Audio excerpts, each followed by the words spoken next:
With me now is the independent housing expert Henry Pryor.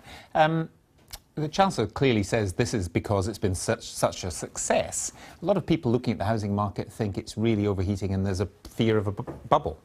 Well, there is concern as to whether they've overdone it, and with all the government initiatives that we've seen, Help to Buy, as well as others that have come along to try and underpin the housing market does seem in pretty robust form across much of the country. But actually, coincidentally today, the Land Registry have published their figures, and whilst they show an uptick in the volume of houses that have been sold, up about 15% year on year, house prices, if you remove away from London and the South East, are actually falling slightly behind if you factor in inflation.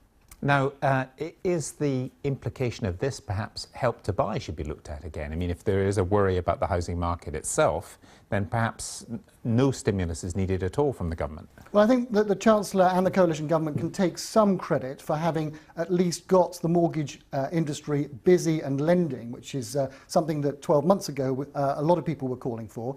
I think that clearly the Bank of England are going to keep something of a watching brief on what is happening to the housing market and house prices in particular. And we may well see Help to Buy 2, which was the element of Help to Buy that was brought in ahead of schedule just last month. That may be scaled back, and the ceiling, which at present is £600,000, which many people feel is perhaps a little toppy, is almost inevitably, I think, going to be pulled back either now in the Chancellor's autumn statement next week or at the beginning of next year. Do you worry that in a way, this is part of what got us into this mess in the first place? In other words, households borrowed a lot of money, which they couldn't in the end repay. Happened in the United States, happened here, and it caused real problems. That we could be going that way again. Well, inevitably, the actions of the government are open to that very charge.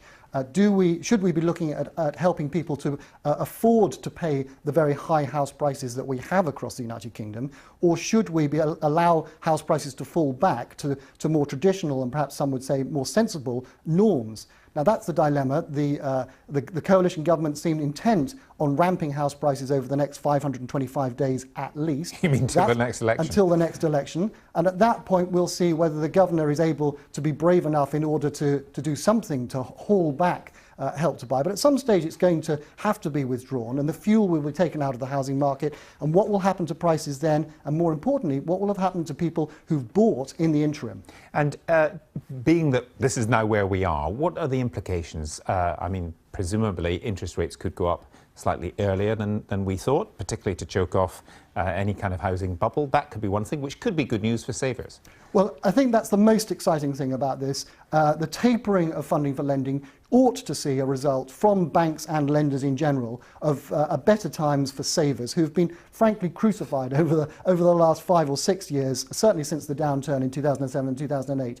If savers could be recompensed and become once again the source of funding for majority of high street lenders, that in turn would perhaps excuse them if and when they decide they're going to put up interest rates. There's going to be a lot of change over the next 18 months, and it seems that the housing market looks set fair for at least the short term, but longer term there are still some big question marks. Henry, thanks very much. This is BBC News at 5. The headlines now at just after 5:45, and a government scheme supporting cheaper mortgages